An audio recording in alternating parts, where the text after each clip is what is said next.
It's over. You're finished. You haven't got a prayer. Cause I'm Mr. Oogie Boogie. And you ain't going nowhere. Hey guys! Welcome to my tutorial on how to do Oogie Boogie from The Nightmare Before Christmas. This is the look, as you can see here. It's sort of a bit Joker inspired, I suppose, because once it's translated onto a face, it does sort of go that way. If you wanted to steer it a bit differently, you could probably make the mouth a little bit bigger, but I thought this was quite suitable for this look.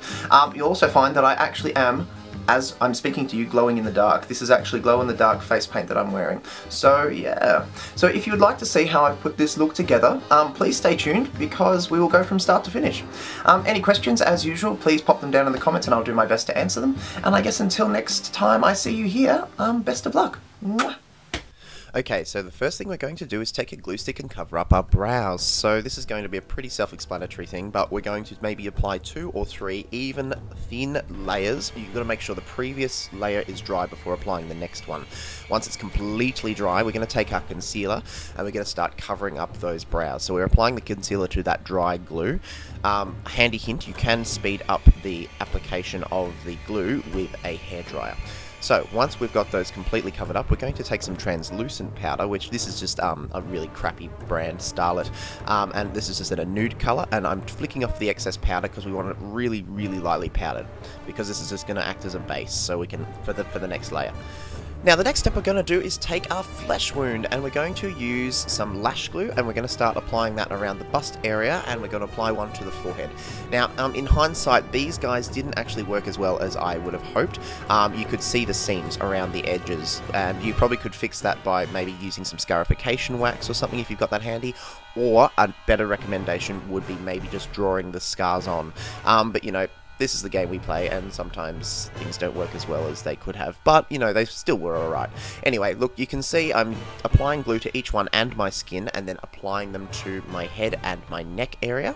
Okay, the next thing we're going to do is take some white cream makeup and apply that to the face, neck, and chest area. Now, you want to save some of this as well for your arms as well, if you want to do a complete full look. You could also reserve this just to the face, depends on the costume, I guess. Next we're going to do is just take some white translucent powder and apply that all over the neck and chest and face and etc. This is just to make a nice even base. Next thing you can see here is I'm taking some glow-in-the-dark face paint. Now I got this again from a $2 store, and I thought this would be a wonderful little touch for Oogie Boogie because he does glow in the dark. So, I'm just taking a regular paintbrush and I'm just applying that all over my face, all over my neck, all over my chest area that's exposed, and also you want to be saving some of this for your arms as well. Once that's done, I'm taking 2 different greens. One is Absinthe by Sugar Pill and just some crappy, you know, dark green, which I've ripped out of a palette and I've just scratched it off and put it in a tray.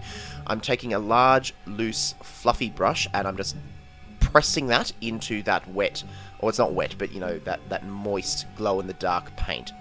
And I'm applying that all over, and once that's done, I'm putting some Absinthe into that tray there, and I'm applying that over the top of the dark green. This is going to give you a bit more dimension to your look.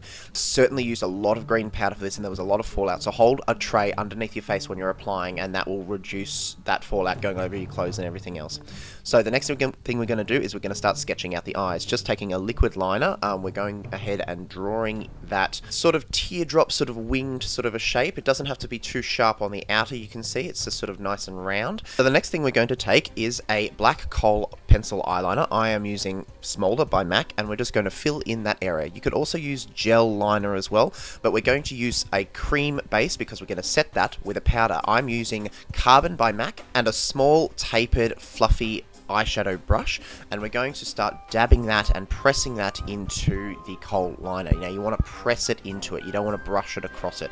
So you can see I'm just pressing, going all the way around. Now, if you do this method as well, you'll find there won't be too much fallout. So don't apply too much to your brush at any one go. Just take your time, you'll be fine. What are you doing with that, I hear you ask? Well, we're taking that and a small smudge brush, and we're going to cover up any of the skin showing around the eye after we've drawn in that pattern.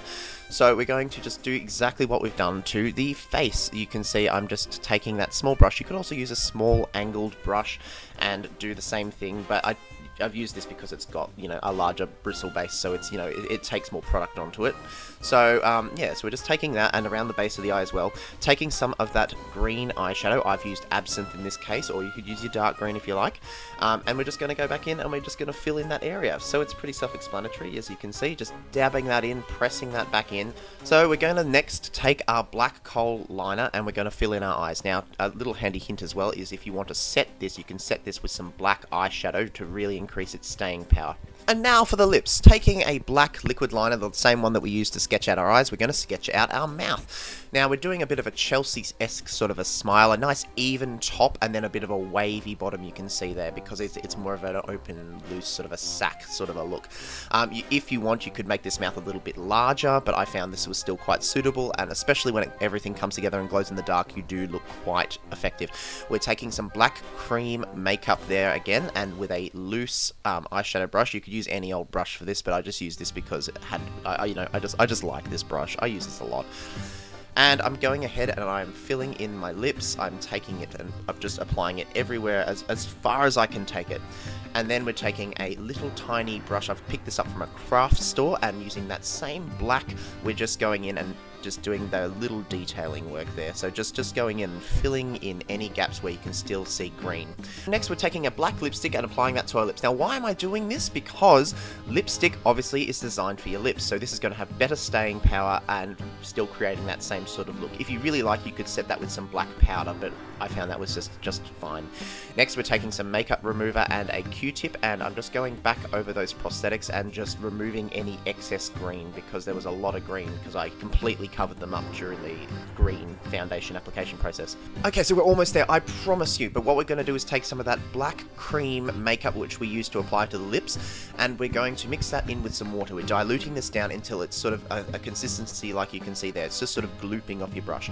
We're taking a piece of Hessian, and we're going to use this like a bit of a stencil, but a weird sort of way we're going to apply this. Instead of applying it to your skin and painting it over like you normally would, we're painting that straight to the Hessian, and then making sure that it's not too wet. We're just going to take that to the skin and just pat it across your face. Now, the reason we're doing it this way was I found when I went to just apply the stencil straight to the skin and then painting an undiluted solution straight over it, it provided it was just too intense, and there was just, you just lost all beautiful texture which we were looking for. So by doing it this way, you can see you get a really fine, more subtle texture to the skin.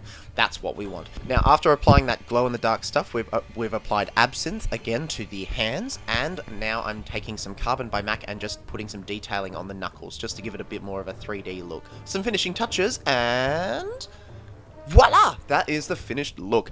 Now, the estimated time for this is probably about 2 hours, but yeah, that's pretty much the look. Hope you enjoyed, guys.